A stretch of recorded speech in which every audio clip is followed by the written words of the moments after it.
saw us earlier, Joanne was speaking with an expert about ways to talk to our children about this tragedy. Right now, we're going to try to focus on how we as adults can deal with our grief. Yeah, Dr. Oz dedicated today's program to addressing issues relating to the shootings, and he's with us live now by satellite. Dr. Oz, thank you so much for joining us.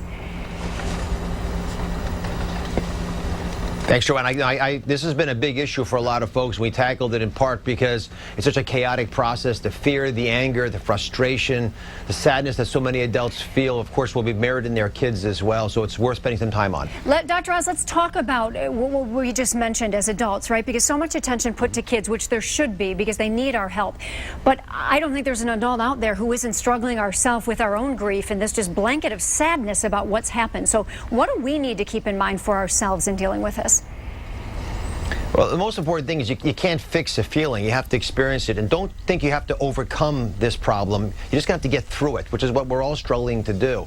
Any emotion you feel is normal. Don't feel guilty about feeling that way. But the reality is, in the end, it's always been about us hanging together as a species. The hugs we give each other, the love we share with each other, that's always pulled us through. For some folks, of course, it's their spirituality that's helped them. But I had Pastor Joel Osteen on today, and after we're done taping, he mentioned, sometimes God works through doctors and nurses and social workers. So there are lots of folks out there who want to help, but this has been a big struggle for a lot of folks. I can't tell you how many conversations I've had with people who are surprised how impacted they are by this, but it's normal.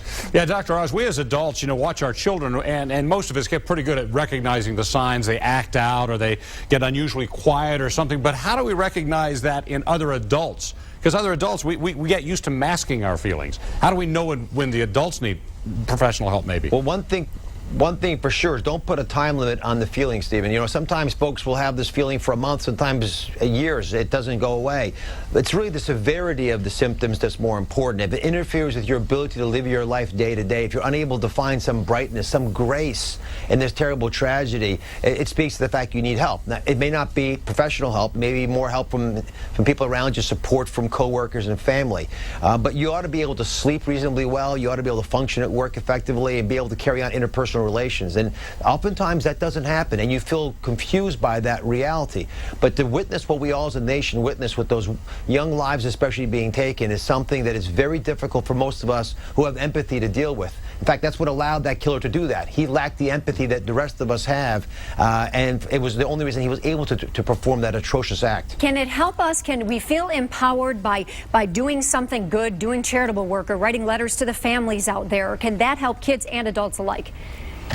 One thing we're seeing a lot of, it's one of the reasons so many of us went to Newtown, was just to be part of the healing process. But sending letters, prayer vigils, I got to say, for myself, speaking very personally, and I've dealt with death a fair amount as a heart surgeon, just the hearing of voices talking to one another, the singing of hymns, hugely powerful in healing us and allowing in the resonance of our voices this healing process to continue.